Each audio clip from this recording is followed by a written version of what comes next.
Aujourd'hui, nous démarrons, il s'agit du premier module que nous avons intitulé « Les changements climatiques, comprendre les bouleversements pour nos sociétés ». Et cette première conférence sert vraiment à poser les bases. Il s'agit aujourd'hui pour nous de comprendre le phénomène des changements climatiques et ses impacts planétaires. Notre intervenant aujourd'hui, il s'appelle Camille André.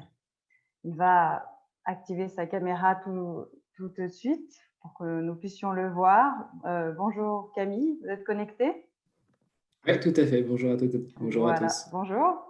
Donc, Camille est responsable de programme climat et énergie au sein du GERES. Le GERES, c'est une ONG qui défend la solidarité climatique.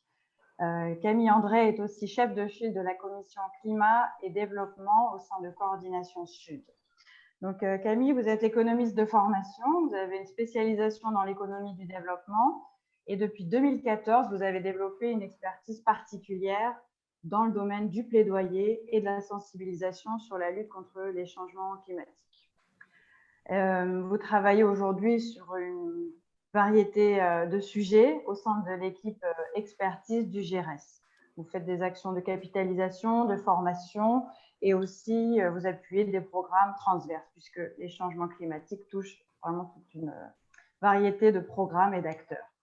Alors, on compte sur vous aujourd'hui pour poser les bases, nous aider à comprendre pourquoi le climat change sur la planète Terre et en quoi cela aura un impact sur la vie de tout à chacun en tant que citoyen ou en tant qu'acteur acteur de ce monde. Alors, on vous laisse la parole et puis, si j'ai bien compris, il y aura des temps où on pourra vous poser des questions, échanger. Vous nous dites quand c'est le moment des questions-réponses, mais vous, participants, n'hésitez pas à tout moment à poser vos questions dans le champ questions-réponses pour qu'on puisse les poser au bon moment à notre expert du jour.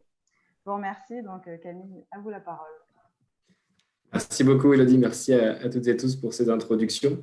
Alors, je vais commencer par partager ma présentation de suite. Toc, comme ça, on aura une trame à suivre ensemble. Voilà, vous la voyez bien, il n'y a pas de souci? C'est parfait, merci. Ok, super. Oui, alors, je vais juste afficher de suite la partie conversation avec moi pour pouvoir vous suivre et voir vos différentes interventions lorsque ce sera le cas. Tac.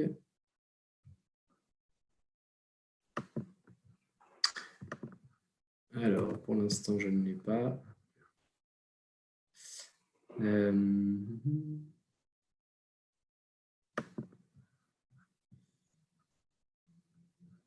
Bon, je vais me débrouiller autrement, pas de souci. Alors, ok, merci à toutes et tous de vous être rendus disponibles aujourd'hui pour cette première formation. Alors, du coup, l'objectif de ce qu'on va voir ensemble, c'est vraiment de comprendre en fait ce qu'il y a derrière les enjeux des changements climatiques, ce qu'on appelle changement climatique, quelles sont les clés de compréhension, les éléments sur lesquels on peut se baser, se reposer pour avoir une meilleure compréhension de ce sujet, parce que de fait, on en parle énormément. C'est un sujet qui fait l'actualité depuis plusieurs années, voire même plusieurs décennies pour des acteurs qui se sont spécialisés sur cette question depuis pas mal d'années. Mais aujourd'hui, dans le débat public, il y a pas mal parfois d'incompréhension ou de facilité autour de ce sujet, c'est-à-dire qu'on le traite pas toujours de la manière la plus précise possible. Donc là, l'idée, c'est vraiment qu'aujourd'hui, on retrace tout ce qu'il y a derrière, qu'on comprenne les interactions entre le climat, l'environnement, le climat et l'ensemble de ce qui compose la planète Terre, et qu'on puisse mieux cerner quels sont les enjeux à venir et qu'est-ce que ça va avoir comme impact potentiel aussi sur l'ensemble des pays du monde d'ici 20, 30, 40 et jusqu'à 90 ans à partir d'aujourd'hui. Ok, donc ça, c'est notre objectif sur cette première session. Alors, pour commencer, je vais vous demander de me dire un petit peu, donc d'écrire dans la partie conversée, le premier mot qui vous vient à l'esprit lorsque vous entendez le mot changement climatique. Enfin, les mots changement climatique. Alors, je vous laisse démarrer avec ça. Juste me donner votre premier mot qui vous vient à l'esprit.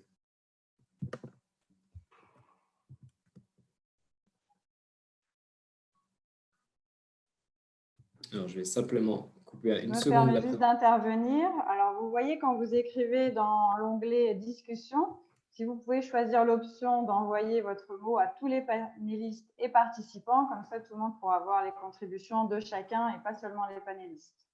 Voilà. Super. Alors, moi, j'en vois déjà beaucoup, notamment dégradation des sols, gaz à effet de serre. Donc, il y a des éléments comme sécheresse, agriculture, température. Alors, OK, désertification, réchauffement, déchets, d'accord. Donc, il y a pas mal de mots qui vont être liés aux conséquences. Il y a effet du soleil, disparition, donc température qui revient pas mal. OK, pénurie d'eau, désertification. Donc, on a beaucoup d'éléments sur les conséquences. D'accord, je vois manque d'eau, pollution, température, très bien. Dégradation des sols. Donc, on a eu quelques mots sur gaz à effet de serre, quelques mots sur les conséquences des changements climatiques. OK, érosion, les potentielles parties impactées avec l'agriculture notamment, donc famine, inondation, d'accord. Avancée du désert, pollution de l'air, OK. Réchauffement climatique, d'accord. D'accord, inondation, famine, santé, très bien. Bah, on a pas mal de mots, c'est ça qui est intéressant lorsqu'on a beaucoup de participants, ça nous donne une grosse perspective de mots à couvrir, donc c'est très intéressant. Ok, mauvaise maîtrise de la météo, couche d'ozone, réchauffement climatique, désertification. Ok, bon, bah, ça fait un sacré panorama.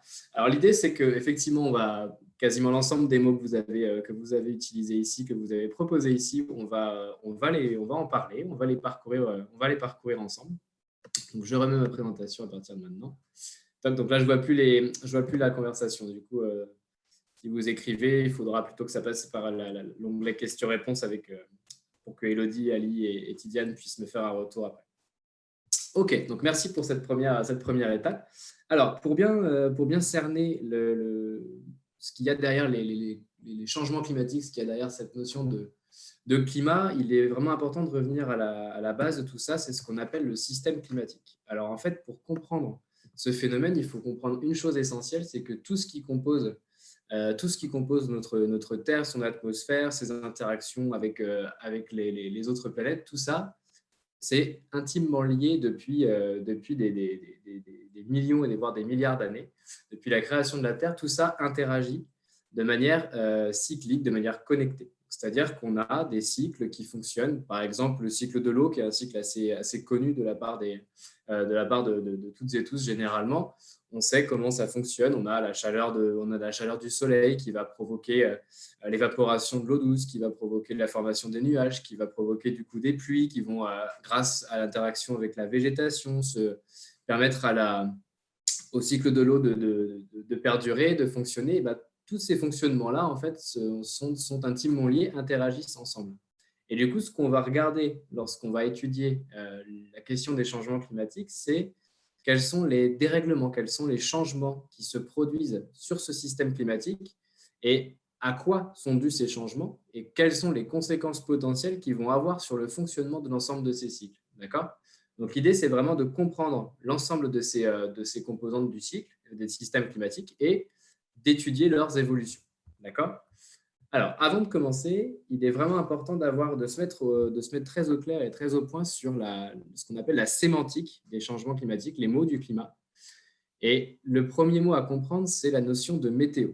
Aujourd'hui, lorsqu'on parle du climat, on va avoir très facilement tendance, il y avait quelques-uns des mots que vous avez proposés qui étaient liés à ça, à l'identifier avec des phénomènes qui vont se rapprocher plus de la météo. C'est-à-dire, aujourd'hui, il fait beau, aujourd'hui, il pleut, aujourd'hui, il neige éventuellement, si on est dans un pays où il neige. Tout ça, c'est vraiment un phénomène météorologique à un instant T. C'est ce qu'on appelle l'étude de la météo. La météo, ça va vraiment être sur une courte période. En gros, c'est vraiment l'étude de l'évolution des phénomènes climatiques sur une très, très courte période. D'accord ? Un instant T. On ne peut pas avoir des données météo sur des très longues périodes. Lorsqu'on va regarder l'évolution de toutes ces composantes météorologiques, donc de toutes ces variations météo sur une plus longue période, c'est là qu'on va s'intéresser à ce qu'on appelle le climat. Donc, on a aujourd'hui sur Terre différents climats qui caractérisent les différents pays, les continents. Et Ces climats sont caractérisés notamment par des niveaux de température moyens, des niveaux de précipitation moyennes, des possibilités de survenance d'événements extrêmes comme sécheresse, inondations, tempêtes, cyclones. Tout ça, ça caractérise les climats qui composent la planète. D'accord? Et là, on peut étudier ces climats sur des longues périodes. Ce sont vraiment des tendances qu'on peut analyser, qu'on a répertoriées par le passé et sur lesquelles on a de l'information, de la donnée. D'accord? Ça, c'est la notion de climat, la notion de tendance climatique.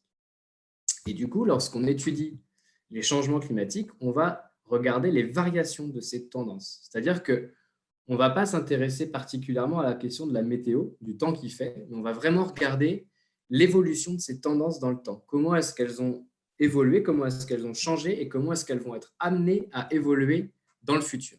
Ça, c'est ce qu'on va étudier avec la question des changements climatiques. D'accord?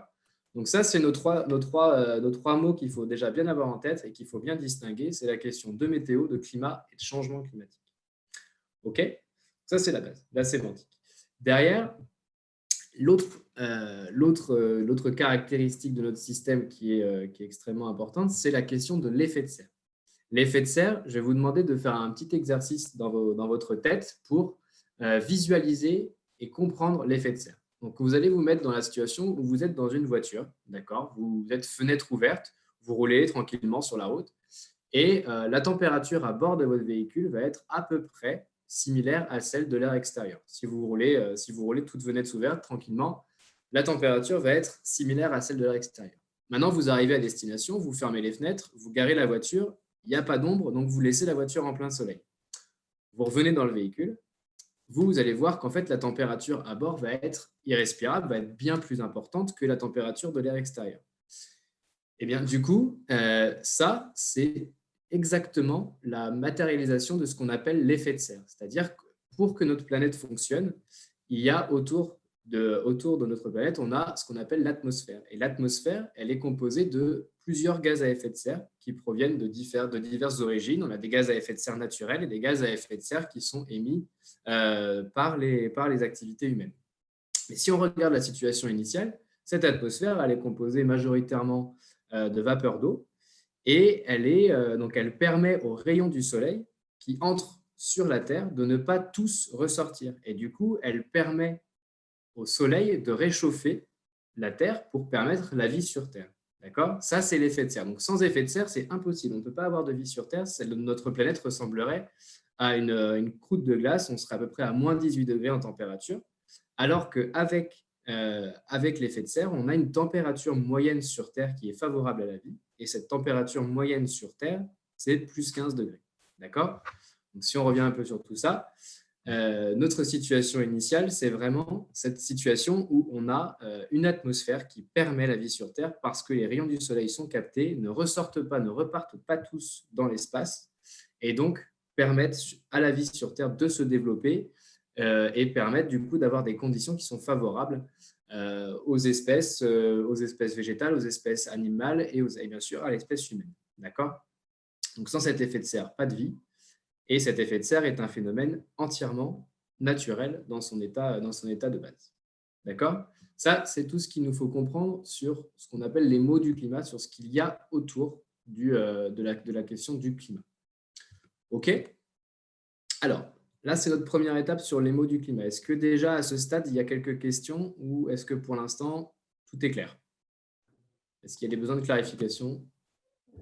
J'aimerais poser une question parce que je pense qu'on en est là, la différence entre changement climatique et réchauffement climatique.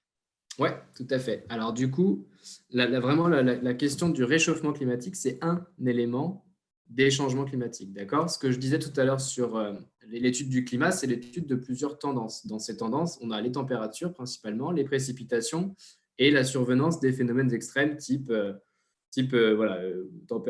tempête, type sécheresse, inondation.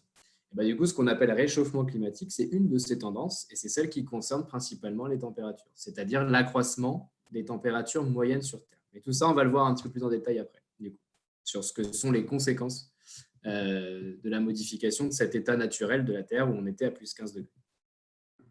Ok, il n'y avait pas d'autres questions D'accord. à ce stade. Pas d'autres questions? Ok, super. Voilà. Donc, on avance. Alors, pour avoir toute cette information, on repose sur quoi? On repose sur ce qu'on appelle la science climatique. Alors là, l'objectif, c'est vraiment qu'on reparcourt très rapidement et très brièvement ensemble d'où proviennent nos informations climatiques, qui nous a fourni ces informations, comment est-ce qu'on sait ce qu'on sait aujourd'hui sur l'état des lieux de la planète et l'état des lieux de notre connaissance des changements climatiques. Alors, tout d'abord, je voulais commencer avec une petite citation d'un auteur français qui s'appelle Alexandre Astier et qui avait dit cette phrase que les scientifiques ont une humilité que les complotistes n'ont pas. Alors, pourquoi cette phrase elle est importante? Parce que aujourd'hui, sur tout un tas de sujets, mais les changements climatiques n'ont pas été épargnés, on a beaucoup de gens qui doutent de la véracité des connaissances scientifiques, notamment sur cette question du climat, et qui remettent en question les principales conclusions des scientifiques sur l'enjeu du climat. Alors là, tout ce que je vais vous montrer là, c'est aussi pour vous expliquer comment fonctionne cette connaissance, avant même qu'on aille plus loin sur ce qu'ils nous apprennent, mais comment est-ce qu'ils fonctionnent, comment est-ce qu'ils analysent et traduisent en contenu scientifique nos connaissances sur l'état de la planète et sur l'évolution de ce système climatique et des interactions entre ces différentes composantes. D'accord? Alors, tout d'abord, pour comprendre tout ça, c'est intéressant de faire un petit bond, voire un sérieux bond dans le passé, pour remonter à deux des principaux précurseurs. Ce n'est pas les seuls, mais c'est deux qui sont très intéressants sur ce qu'ils ont apporté à la connaissance climatique. Le premier, c'est Svante Arrhenius, qui est donc un scientifique qui a obtenu le prix Nobel pour ses travaux et qui est le premier scientifique à avoir théorisé un lien entre l'émission des gaz à effet de serre et notamment de l'émission de dioxyde de carbone, on va voir plus en détail après, et un potentiel réchauffement de la planète. Donc lui, il avait plutôt vu ça comme quelque chose de positif à l'époque. Il avait prédit que si la planète se réchauffait du fait de l'émission de gaz à effet de serre humain, eh ben, on aurait plutôt une situation plus favorable à l'agriculture, on aurait des choses un peu plus faciles en termes de développement. Et du coup, lui voyait ça comme plutôt une opportunité et une aubaine. Mais il avait quand même prédit que si on avait un doublement de la quantité de dioxyde de carbone présente à l'état naturel dans l'atmosphère du fait des activités humaines, on aurait plus 5 à plus 6 degrés de température moyenne sur Terre supplémentaire lorsque ce doublement serait fait. Je vous laisse garder ce chiffre-là en tête parce qu'on va voir que de ces prédictions en 1896 quand même, on va voir que ce qu'on a aujourd'hui se rapproche énormément de ces travaux à lui. Ça, c'est notre prix Nobel. Et le second dont je voulais vous parler en termes de précurseur, c'est Milankovitch.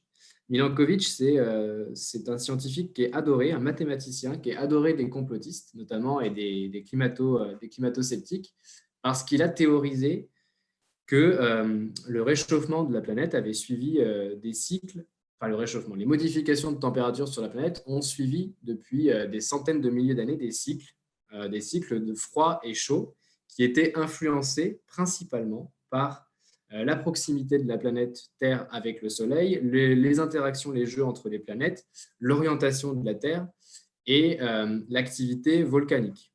Ça, c'est ce que Milankovitch avait théorisé. Alors, c'est très intéressant de conserver tout ça en tête parce qu'on va parcourir ces choses-là ensemble dans le reste de la présentation.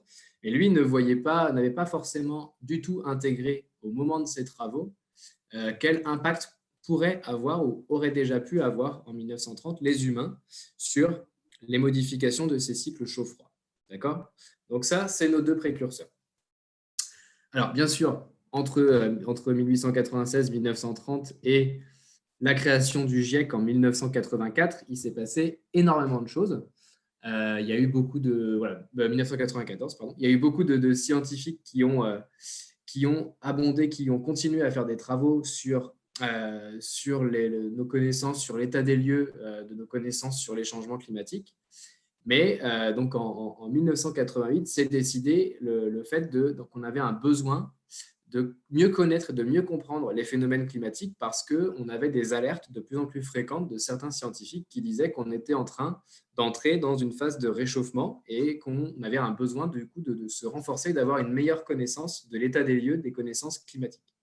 De fait, le GIEC a été créé pour ça, donc par l'Organisation mondiale de la météo et par le Programme des Nations unies sur l'environnement.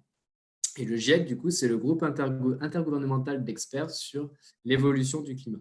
D'accord ? Et ce GIEC, il fonctionne comment ? Il rassemble en fait l'ensemble des pays qui sont membres des Nations Unies et notamment qui sont membres de la Convention climat des Nations Unies. Et du coup, il rassemble des scientifiques de tous ces pays qui ont pour objectif de produire des rapports sur l'état des lieux des connaissances climatiques. D'accord ? Ils produisent donc un rapport, ils ont plusieurs cycles de rapports, ils ont fini leur 5e en 2014 et ils sont dans le 6e cycle de rapport aujourd'hui. Et ces rapports ont pour but donc d'établir notre état des lieux des connaissances, de proposer des actions, des potentiels, en tout cas des potentialités d'action en termes d'atténuation et d'adaptation à ces évolutions climatiques. D'accord ? Et du coup, ils ne fonctionnent pas en produisant eux-mêmes des contenus scientifiques. Le GIEC rassemble vraiment des scientifiques de tous ces pays, des 196 pays membres de la Convention climat. Et du coup, il rassemble les travaux de ces pays-là et il les analyse. C'est-à-dire que le GIEC ne produit pas de travail scientifique, il fait un travail de méta-analyse de tout ce qui existe en termes de contenu scientifique sur la biologie, la géologie, la climatologie, la glaciologie. En gros, ils assemblent tout ça et ils l'analysent au regard des évolutions que traduisent ces rapports. D'accord ? Donc, ils peuvent aller jusqu'à analyser des centaines de milliers de documents scientifiques pour réaliser un rapport. Donc, c'est vraiment une entité qui ne produit pas vraiment du contenu scientifique, mais qui se base sur tout le contenu existant à travers le monde pour proposer une synthèse, un rapport issu de tout cela pour pouvoir, du coup, faire un état des lieux de ce qui est en train de se passer en termes de science et en termes d'évolution du climat. D'accord ? Ça, c'est le fonctionnement du GIEC. Et ces rapports, une fois qu'ils sont produits, ils sont relus par des experts indépendants, ils sont critiqués par des experts indépendants avant d'être finalisés et proposés à des décideurs politiques pour pouvoir justement servir d'alerte et du coup expliquer clairement, vulgariser clairement ce qui est en train de se passer au niveau de l'évolution du climat. Ça, c'est le fonctionnement du GIEC. D'accord ? Après, il y a plein d'étapes, plein de petits détails. Je ne vais pas forcément rentrer dedans parce que c'est assez complexe, mais il y a encore plus d'étapes que ça. Du coup, le GIEC, ce qu'on peut en conclure, c'est qu'en tout cas, le GIEC fonctionne sur le principe du consensus. C'est-à-dire qu'il faut absolument qu'on atteigne un consensus. Un document scientifique qui dirait l'inverse de tout le reste n'aboutirait pas à, enfin, en tout cas, serait cité dans les documents analysés, mais ne serait pas utilisé comme source pertinente, en tout cas, d'analyse de l'évolution du climat. OK ? Alors, le GIEC a conclu quoi aujourd'hui dans ses derniers travaux ? Des travaux du GIEC, on apprend aujourd'hui qu'on a une certitude à 99% que l'évolution du climat telle qu'on la connaît aujourd'hui est liée à l'homme. D'accord ? Donc, ce chiffre, il est passé de 97% sur le précédent rapport, le 4e rapport, à 99% lors du 5e rapport. Alors, pourquoi c'est important de partir de ça ? Parce que lorsqu'on a aujourd'hui des échanges, des discussions autour du changement climatique et notamment de ses conséquences et de la responsabilité des hommes dans son apparition, et bien souvent, ce qu'on fait, c'est qu'on invite sur des plateaux télé une personne qui pense que l'humain n'est pas responsable et un scientifique qui pense que l'humain est responsable. C'est généralement comme ça qu'on procède.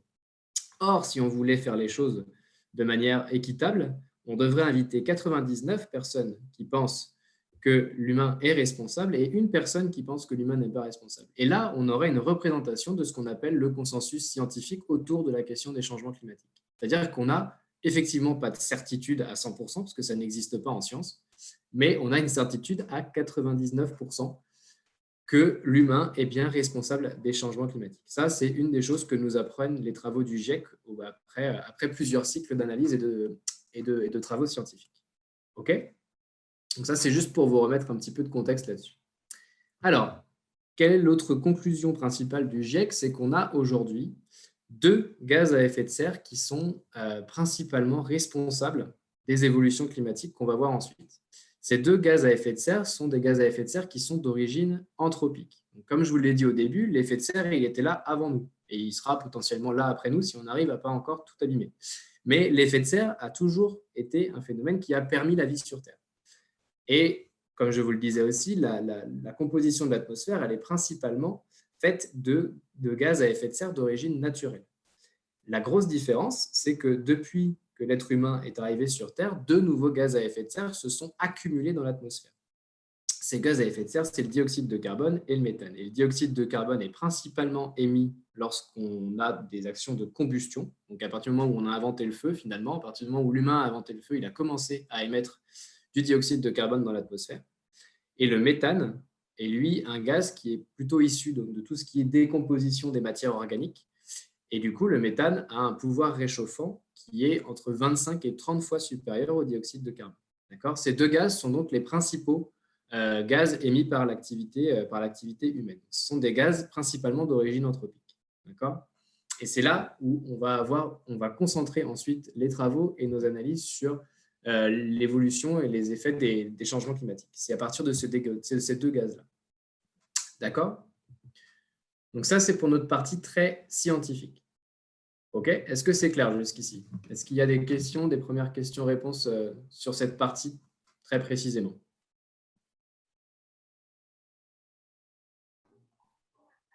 Oui, il y a eu des questions, mais je crois que vous y avez répondu ensuite, parce qu'il y avait vraiment la question de savoir de quoi sont composés les gaz à effet de serre. Est-ce que c'est naturel ? Est-ce que c'est toxique ? Bon, voilà, en fait. Alors, toxique, non, de fait. C'est vrai que, par exemple, si je rebondis sur celui-ci, quand j'ai vu dans les mots du départ, notamment la question de la pollution, les changements climatiques, ce n'est pas une pollution en tant que telle. C'est-à-dire qu'on peut respirer du dioxyde de carbone, alors, à petite dose, hein, parce que si on ne respire que ça, on finit par mourir, bien sûr, mais ce n'est pas toxique en tant que tel. C'est vraiment des gaz dont la nocivité est principalement liée au fait qu'ils ont un pouvoir réchauffant. C'est-à-dire que leur composition, les molécules qui les composent, vont favoriser l'accroissement des températures et vont rendre plus opaque l'atmosphère en elle-même. Et donc, du coup, ils vont empêcher que les rayons du soleil qui jusqu'ici entraient et repartaient en petite quantité dans l'espace, aujourd'hui, les rayons du soleil vont entrer et repartir en une encore moindre quantité dans l'espace et progressivement, le réchauffement va s'accentuer. C'est ça le rôle des gaz à effet de serre et notamment des gaz à effet de serre d'origine anthropique qui n'étaient pas présents dans la même quantité dans l'atmosphère au départ. D'accord ? Donc, ils n'ont pas une toxicité à respirer. En tout cas, pas de manière extrêmement intense, quoi. C'est sûr que si on se met derrière un pot d'échappement ou qu'on se met au-dessus d'un feu et qu'on respire le dioxyde de carbone, ce n'est pas très agréable, mais ce n'est pas toxique en tant que tel.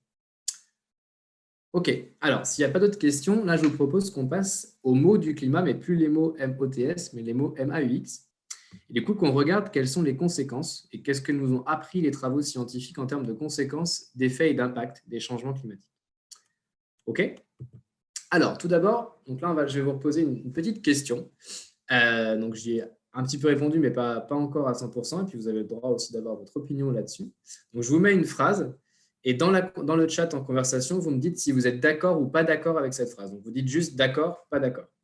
La phrase en question, c'est « Le soleil et les volcans sont davantage responsables que les hommes des changements climatiques ». Donc là, pareil, je quitte juste une petite seconde de la présentation pour pouvoir avoir accès à la conversation et je regarde vos réponses. Donc, n'hésitez pas, d'accord, pas d'accord.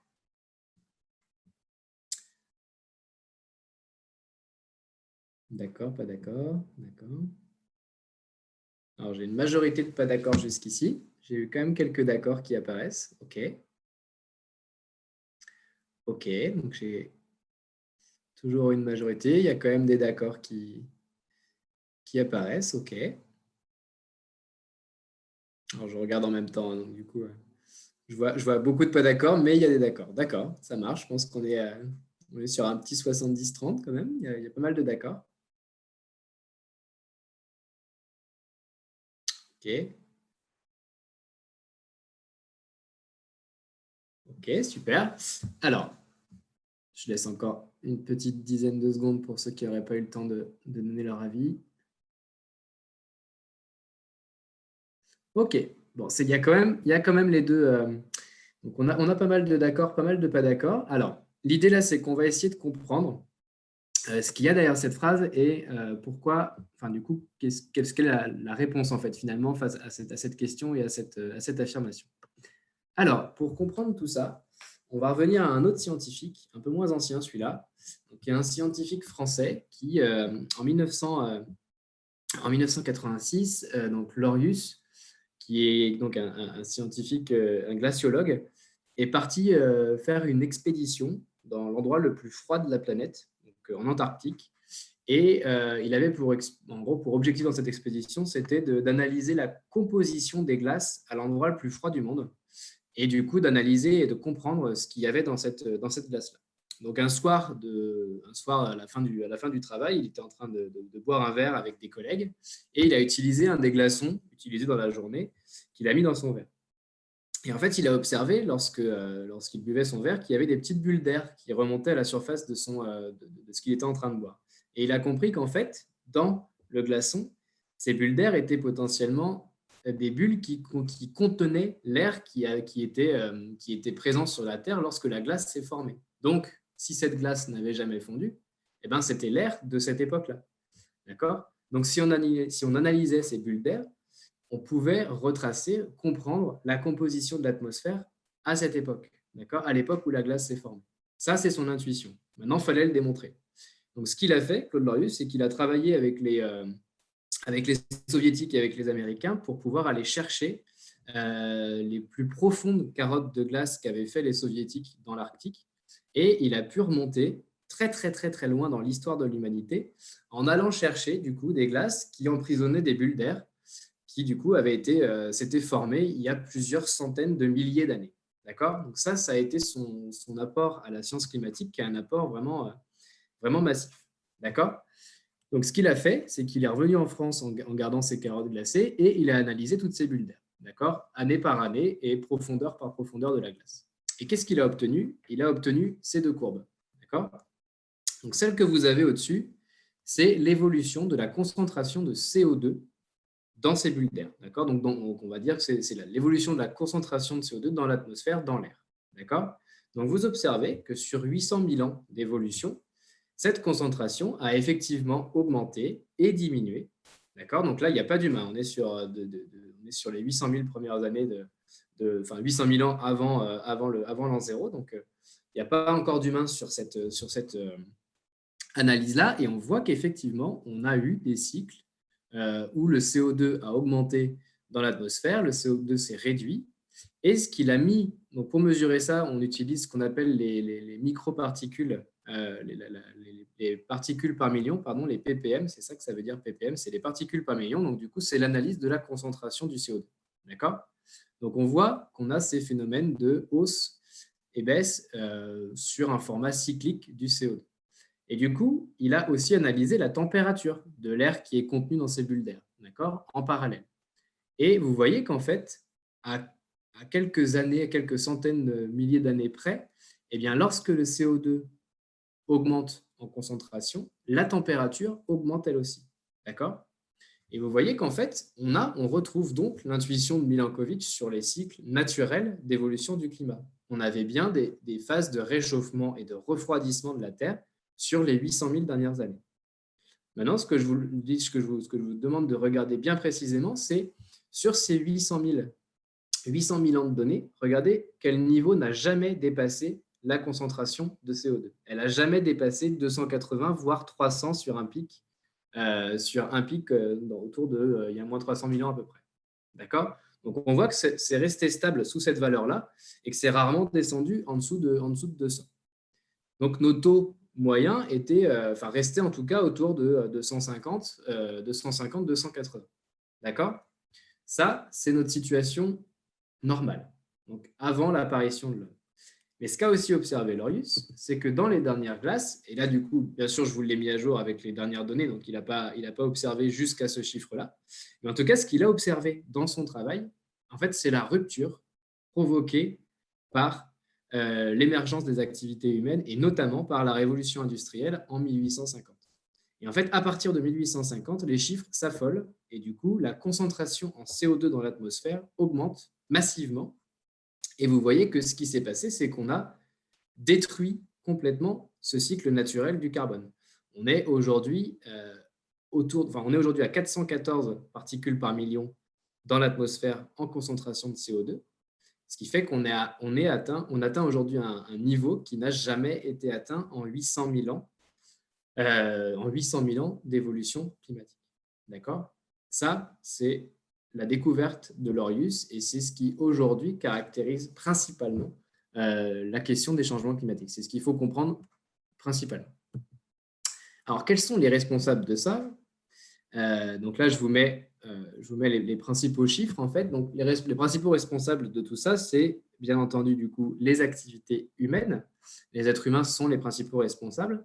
Donc, on émet ce qu'on appelle 88% de notre responsabilité provient de nos émissions directes, c'est-à-dire de toutes nos activités directes, ce qu'on va appeler, donc, ce qu'on fait avec l'élevage notamment, ce qu'on fait avec les constructions, avec l'industrie, avec le transport, avec la production d'énergie principalement. Tout ça, c'est des postes, des vecteurs d'émissions de gaz à effet de serre, notamment principalement du CO2. C'est pour ça que j'ai vu qu'il y avait une question sur pourquoi je disais que le CO2 était le roi, parce que c'est le principal gaz à effet de serre que nous émettons de nos activités. Mais nous émettons aussi du méthane et principalement du fait de l'élevage et de la décomposition des matières organiques. D'accord? Donc 88% de notre responsabilité provient des émissions directes.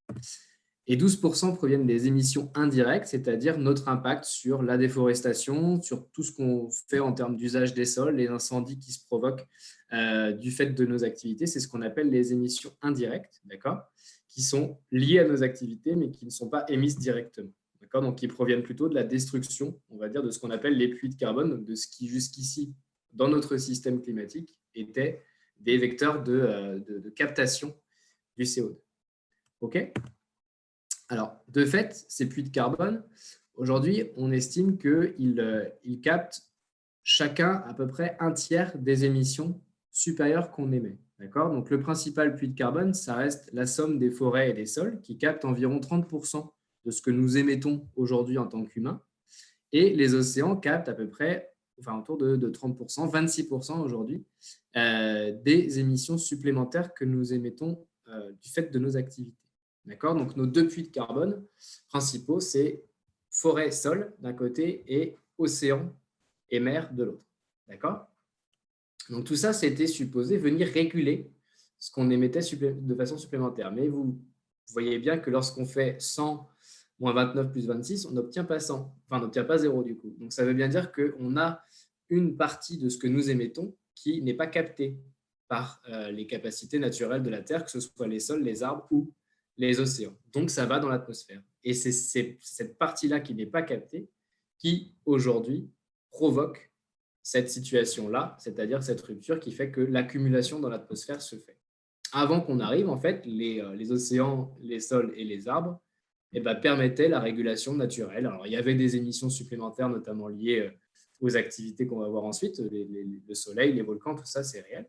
Mais le réel changement est apparu parce qu'on a aujourd'hui tellement émis que ces puits ne sont plus capables de compenser. D'accord ? Et du coup, quelles conséquences on a ? La conséquence, c'est que depuis 1850, donc depuis qu'on a commencé à faire des relevés scientifiques précis, on observe que les températures s'accroissent. Les températures moyennes s'accroissent sur Terre. Alors là, c'est la moyenne. Donc, ce plus 1,2 degré, il correspond à plus 1,2 par rapport aux 15 degrés que je vous ai montré au tout début, qui est la situation naturelle de température moyenne sur Terre. D'accord ? Donc ici, les températures qui vous sont proposées sur l'axe des ordonnées, c'est vraiment l'évolution des anomalies, c'est-à-dire ce réchauffement par rapport à ces 15 degrés. Et on observe que, alors certes, ce n'est pas un réchauffement qui, de 1850 à 1950, ça ne s'est pas fait de manière intensive. Ça a été un réchauffement d'abord assez lent. On a même eu une phase de refroidissement en 1910, puis on a bien vu que la température a commencé à augmenter de manière assez forte entre 1910 et 1950, un nouveau plateau. Et par contre, depuis 1980, on observe que cette température s'accroît de manière très, très élevée et du coup est de très, très rapide. Et on est aujourd'hui à plus 1,2 degré par rapport au plus 15 normaux. D'accord ? Et en fait, cette situation-là, elle cache en plus des disparités énormes sur la surface du globe, puisque du coup, ce n'est qu'une moyenne. Donc, on a des zones sur la planète qui sont beaucoup plus affectées par la hausse des températures. Par exemple, les pôles sont aujourd'hui exposés à des hausses de température allant de plus 5 à plus 7 degrés en moyenne dans l'année. Donc, ça cache aussi des différences saisonnières, c'est-à-dire qu'on a des étés qui sont parfois de plus en plus chauds, qui sont compensés par des hivers un peu plus froids à certains endroits. Donc, tout ça, ça masque des disparités de plus en plus importantes. Ce chiffre-là n'est qu'une moyenne, mais c'est une moyenne qui est en hausse, et en hausse sur laquelle on a une certitude totale. Alors, je vous ai mis ici une autre représentation qui est intéressante, du coup, et qui vous montre en fait cette même évolution par rapport au plus 15 degrés de température. Et vous voyez qu'en fait, on voit qu'au début, cette hausse était beaucoup plus lente. On avait un accroissement, mais on n'était pas encore sur une situation gravissime. Aujourd'hui, on voit que sur les 20, 30, 40 dernières années, ça ne repasse plus du tout en dessous de la barre de la température moyenne normale. Donc, on est en train d'avoir vraiment un réchauffement de plus en plus important. Et je vous ai mis une dernière proposition ici de visualisation que je trouve assez parlante aussi, une visualisation mensuelle en plus. Et du coup, vous voyez qu'en fait, on a, depuis 1850, on voit bien que le réchauffement commence à grandement s'accélérer à partir des années 1926. Et petit à petit, ça ne fait que s'accroître, quel que soit le mois de l'année. D'accord ? Et là, encore une fois, c'est à l'échelle du globe complet. Donc, du coup, ça serait très intéressant aussi d'aller chercher des informations sur les différentes zones de la Terre.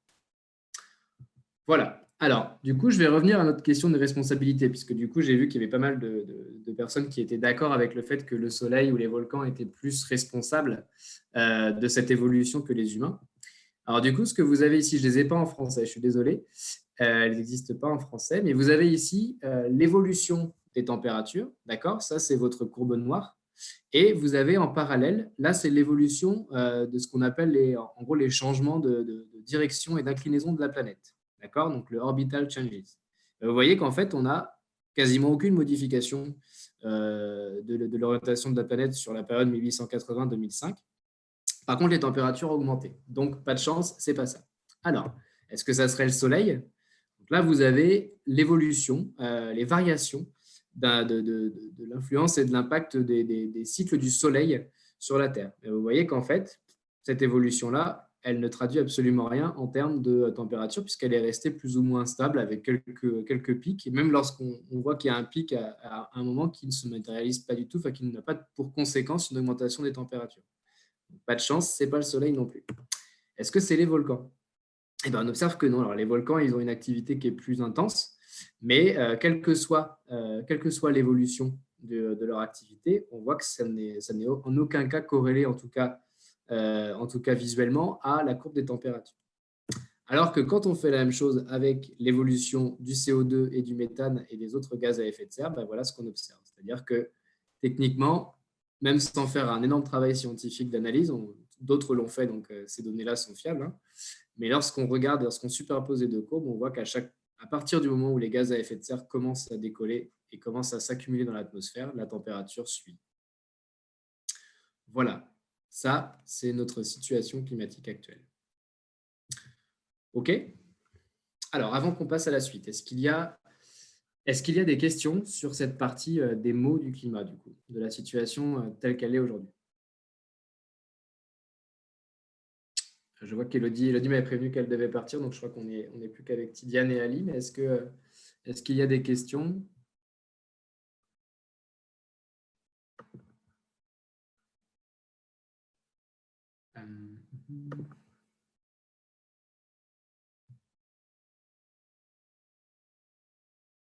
Alors, je ne sais pas si Tidiane, Ali, vous avez pu voir. Là, je suis en train de relire les questions, mais est-ce que vous en avez noté ? Je suis là, je suis en train de voir. Pas de souci.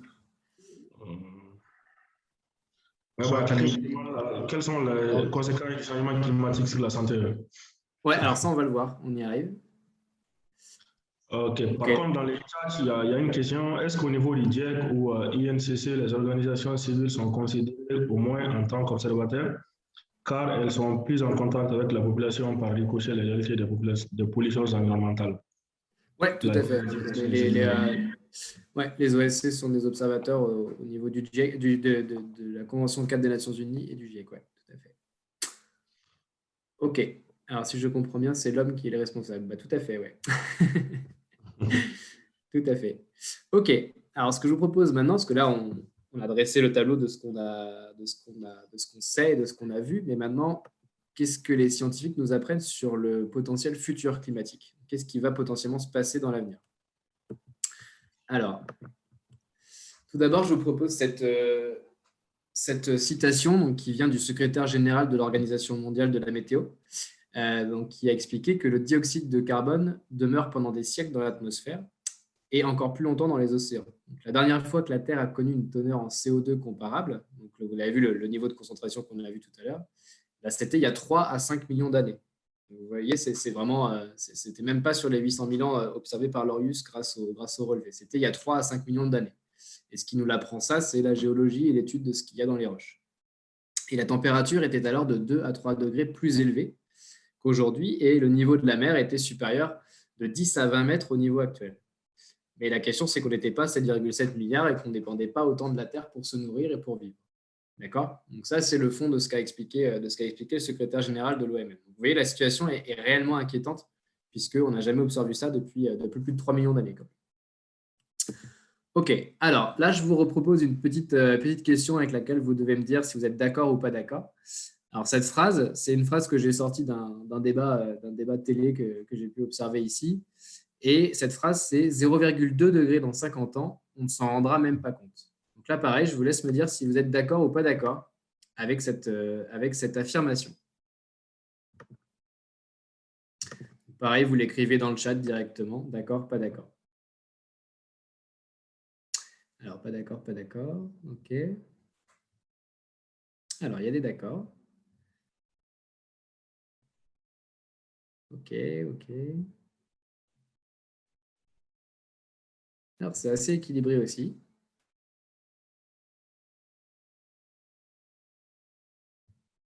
OK.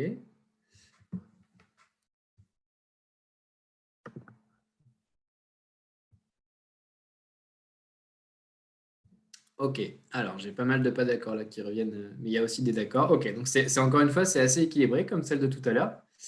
Alors, je laisse encore 2-3 secondes. Super, ça marche. Ok, alors encore une fois, c'est assez équilibré. Donc on va voir ensemble pourquoi cette phrase est intéressante et ce qu'il y a derrière. Alors déjà, ce qu'il faut comprendre, c'est que le GIEC, sur son dernier rapport, du coup, a proposé 4 scénarios possibles de ce qui allait se passer en termes d'évolution climatique selon ce qu'on allait continuer ou non d'émettre dans l'atmosphère en termes de gaz à effet de serre et principalement le CO2 et le méthane. D'accord? Donc ça, c'est le travail qui a été fait par le GIEC sur son dernier rapport. Donc pour faire ça, il se base bien sûr sur des modèles qu'ils ont construits et qui sont basés sur ce qui existe en termes d'interaction sur notre système climatique qu'on a vu au début.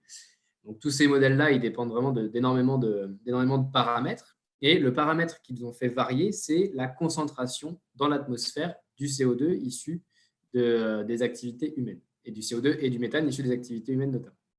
D'accord? Et les 4 scénarios qui sont là sont les 4 scénarios de température, de hausse des températures qui sont proposés par le GIEC. Alors, vous voyez que ces 4 scénarios dépendent à la fois de cette concentration dans l'atmosphère, mais du coup traduisent aussi des choix politiques et des choix humains. D'accord? Eh bien, si on regarde donc le premier, le vert, qui est le scénario le plus optimiste, celui où on atteindrait une neutralité carbone, c'est-à-dire qu'on annulerait nos émissions, qu'on réduirait assez nos émissions et qu'on renforcerait nos puits de carbone de manière à atteindre une neutralité, c'est-à-dire qu'on serait au niveau zéro d'émissions, il n'y aurait plus d'émissions nettes dans l'atmosphère.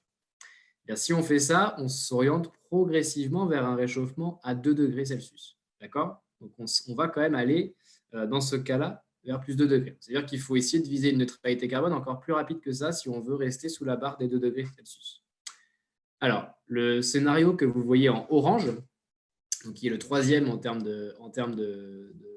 bout à droite du graphique, eh bien c'est la poursuite de la trajectoire actuelle. Ça, c'est ce qu'on fait en ce moment. D'accord? Donc, on est sur une trajectoire qui nous amène, avec bien sûr l'incertitude des modèles, mais qui nous amène à minima à plus 4,5 degrés, voire aller jusqu'à 5,5 degrés de moyenne de hausse de température à l'échelle du globe. D'accord? Ensuite, on a un scénario un petit peu plus optimiste qui serait celui d'avoir des progrès un peu plus lents en matière environnementale, mais qui fonctionnerait, enfin qui en tout cas amènerait des politiques un peu plus ambitieuses. Et bien, si on fait ça, c'est en gros le scénario où tout ce qu'ont mis sur la table les États aujourd'hui en termes de politique climatique se réalise. D'accord? Donc, si tout ce qu'on a aujourd'hui sur la table est effectivement mis en œuvre, voilà vers quoi on va. Donc, on va quand même vers un réchauffement de quasiment plus 4 degrés, ce qui est énorme.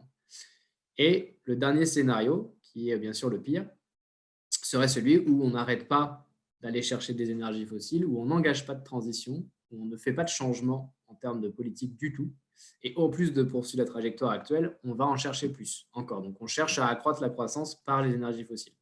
Ben là, on s'oriente vers un scénario d'accroissement des températures jusqu'à plus 7 degrés, entre plus 6 et plus 7 degrés. D'accord? Donc ça, c'est notre réalité. C'est ces scénarios, c'est ces choix. Alors, je ne vous présente pas forcément en détail tout ce qu'il y a dans ces scénarios en termes de matière scientifique, parce que déjà, je ne suis pas scientifique moi-même, mais c'est des choses qui sont très complexes et qui nous prendraient beaucoup de temps, bien sûr. Mais clairement, c'est des scénarios qui sont basés, ce n'est pas une boule de vision de Madame Irma. C'est vraiment des scénarios qui sont basés sur des modèles scientifiques très fiables et qui surtout nous donnent des informations sur la hausse observée des températures jusqu'ici qui sont très précises. C'est-à-dire qu'ils sont basés sur un passé très précis avec de longues séries de données. Donc, ils sont vraiment très fiables. D'accord ? Ça, c'est nos possibles et nos avenirs climatiques possibles. Alors, pourquoi c'est un problème ? Pourquoi est-ce que ça… Alors déjà, ceci vient enlever la première partie de la phrase, c'est-à-dire que dans 50 ans, on ne sera pas à plus 0,2 par rapport à aujourd'hui. On sera déjà bien au-delà de ça, voire potentiellement pas loin des plus 1,5, 1,6, voire même 1,8 selon la vitesse de croissance de nos émissions. Dans 50 ans, déjà, la situation sera plus grave que 0,2. Et pourquoi est-ce que tout ça, c'est très grave ? Parce que sur notre planète, il y a ce qu'on appelle des bombes climatiques qui sont amorcées ou plus ou moins amorcées.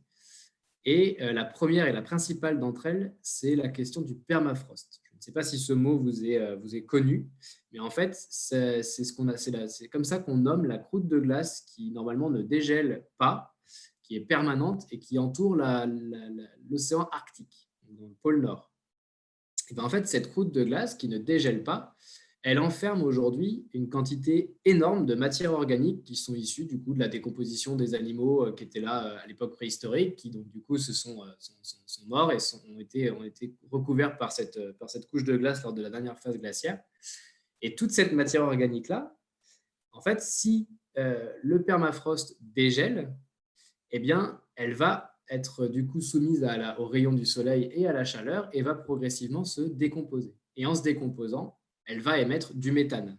D'accord ? Et ce que je vous ai dit en tout début de présentation, c'est que le méthane, il a un pouvoir réchauffant encore plus important que le CO2. Il a un pouvoir réchauffant jusqu'à 25 à 30 fois supérieur au CO2. Donc, on estime que si tout ce qui est contenu sous le permafrost et que tout le permafrost dégèle et que toute cette matière organique se décompose, eh ben, on aurait dans l'atmosphère 2 fois la quantité actuelle, donc 2 fois les 414 particules par million dans l'atmosphère. Donc, on monterait à plus de 800 particules par million. Donc, autant vous dire que là, on est sur un réchauffement énorme, supérieur encore à plus 7 degrés. Et potentiellement, du coup, on va vers une situation où toute vie sur Terre est quasiment invivable. D'accord ? Alors ça, les scientifiques avaient prévu que dans le pire des cas, ça commencerait à apparaître dans les années 2070 à peu près.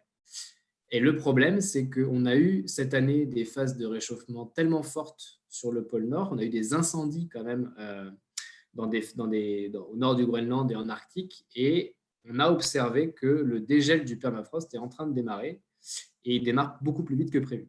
Donc, on a un démarrage de cette décomposition des matières organiques qui sont contenues sous le permafrost. Ça, c'est la première bombe sur Terre. La deuxième, je vous avais mis ici un petit exemple justement de cette situation qui s'est passée cette année. Vous voyez, ça, c'est la fonte de la couche de glace, donc le dégel de la couche de glace du permafrost. Donc, vous voyez qu'il dégèle de plus en plus en été et qu'en fait, cette année, il a atteint le niveau le plus bas et il est même complètement fondu à certains endroits.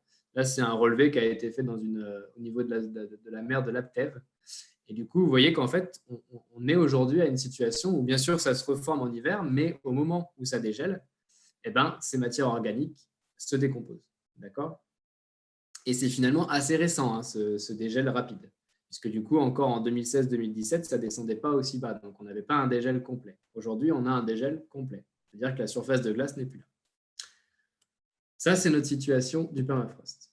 La deuxième bombe climatique qu'on a sur Terre, c'est exactement le même principe, mais dans les fosses océaniques. C'est-à-dire que nos océans, tout au fond, ils ont une énorme profondeur, et tout au fond, on a exactement la même chose. C'est-à-dire qu'on a des cadavres d'animaux qui sont là et qui se sont décomposés. Donc, on a de la matière organique qui est située dans nos fosses océaniques et qui, en fait, jusqu'ici, les océans étaient assez froids pour ne pas entraîner leur décomposition. Le problème, c'est que nos océans captent aujourd'hui de plus en plus d'émissions. Ils captent de plus en plus de CO2. Ils jouent un rôle de puits de carbone de plus en plus important. Donc, avec ça, ils s'acidifient et ils se réchauffent eux aussi. Et en se réchauffant, du coup, cette matière organique est en train de commencer à se décomposer. Et du coup, il y a des scientifiques qui sont en train d'analyser au-dessus des fosses qu'il y a des petites bulles à la surface de l'océan et que ces petites bulles contiennent du méthane. Donc, ça veut dire que ce réchauffement, en tout cas des océans, est en train de provoquer, d'amorcer la seconde bombe climatique de notre planète. D'accord ? Et encore une fois, si ce méthane se libère en entier, les conséquences vont être encore plus importantes en termes de réchauffement. Et la dernière, du coup, de ces bombes-là, c'est la destruction progressive de nos puits de carbone, principalement liée à la déforestation et aux incendies massifs qu'on peut observer depuis ces dernières années au niveau des forêts, et aussi, bien sûr, à du coup, l'artificialisation progressive de nos sols pour l'agriculture ou pour l'extension des villes. Donc, tout ce que nous faisons aujourd'hui qui contribue à la destruction des puits de carbone est en train aussi d'alimenter la troisième de ces bombes climatiques, puisque du coup, on empêche la Terre de capter le surplus d'émissions que nous émettons dans l'atmosphère. Okay, donc ça, c'est nos bombes climatiques. Et c'est pour ça qu'il faut limiter le réchauffement le plus vite possible, parce que les deux premières, plus la chaleur va être importante, plus ça va être rapide. Donc, du coup, c'est ce qu'on appelle des boucles de rétroaction. C'est-à-dire que le changement climatique provoque lui-même le changement climatique. D'accord ? Le réchauffement accroît le réchauffement. Ça, c'est tout l'enjeu de ces bombes-là. Alors, il y a quand même un peu d'espoir dans tout ça, puisque le GIEC a travaillé sur des modélisations pour proposer une situation où on arriverait à limiter nos émissions de gaz à effet de serre de manière à rester sous la barre des 2 degrés et même de rester sous la barre d'un réchauffement à 1,5 degré. Et pour cela, il faut qu'on atteigne la neutralité carbone non pas en 2080, mais en 2050. C'est-à-dire qu'il faut qu'en 2050, ce que l'on émet soit assez bas pour que ça soit capté par les puits de carbone qu'on aura en parallèle renforcés. C'est-à-dire qu'il faut qu'on reboise, il faut qu'on protège nos forêts, surtout en priorité, qu'on replante et qu'on cesse d'artificialiser au maximum nos sols tels que nous le faisons aujourd'hui. Ça, c'est pour renforcer les puits, principalement, les puits naturels. Et derrière, il faut surtout, la principale chose qu'il faut qu'on fasse, c'est que entre 2020, entre cette année et 2050, on ait réduit de près de 60% nos émissions de gaz à effet de serre. Voilà, quelles qu'elles soient, tout gaz confondu, donc méthane, CO2, et je ne vous ai pas présenté tous les gaz à effet de serre parce qu'ils ont parfois un impact un peu plus inférieur, donc je ne voulais pas complexifier la présentation, mais il y a d'autres gaz à effet de serre qu'il faut aussi qu'on réduise. Et c'est principalement le méthane et le CO2. Donc, en d'autres termes, il faut qu'en à peine 30 ans, là, on arrive à réduire aussi rapidement que tout ce qu'on a émis depuis la première révolution industrielle. Il faut qu'on le réduise de 40 à 60% et qu'on atteigne cette neutralité en 2050. Voilà, ça c'est notre objectif. Est-ce que c'est clair pour cette partie future climatique? Est-ce qu'il y a des questions? Alors, je vois qu'il y a quelques... Oui, Camille, il y a quelques questions. Ouais, je suis en train d'afficher les 2 pages conversation et questions. Ok. Est-ce que vous en avez noté du coup, Ali? Oui, il y en a une sur les parties proches de la permafrost sont-elles plus en danger que les autres parties de la Terre? Alors, en danger par le réchauffement, pas nécessairement, mais par contre en danger par les conséquences. Parce que de fait, c'est des zones qui, du coup, sont habituées à vivre sur la glace, pour beaucoup, et qui, du coup, ont des constructions qui sont bâties sur la glace. Donc, si cette glace dégèle, ça menace énormément leur habitat. Donc, nous, au GRS, par exemple, on travaille en Mongolie, et on commence à observer dans certaines zones où nous travaillons des bâtiments qui se fissurent parce que la glace en dessous est en train de bouger et de dégeler. Donc, en termes de conséquences sur la vie humaine, oui, il y a des risques. Après, en termes de réchauffement, une molécule qui est émise à un endroit va avoir un impact qui peut être totalement ailleurs. C'est-à-dire qu'une molécule émise en Mongolie peut avoir un impact tout aussi fort au Mali, par exemple, en termes de réchauffement, bien sûr. OK. Il y a une question qui revient, c'est de savoir la contribution des pays non industrialisés, en fait, dans le réchauffement climatique. Ok, alors du coup, c'est vrai que je n'ai pas présenté forcément des ordres de grandeur par pays. Je ne suis pas trop rentré dans l'aspect politique, mais alors clairement, aujourd'hui, les principaux émetteurs et les principaux émetteurs historiques sont les pays développés, Ça, bien sûr, il n'y a pas de débat là-dessus. Donc aujourd'hui, les 3 principaux émetteurs sont États-Unis, Chine et Inde.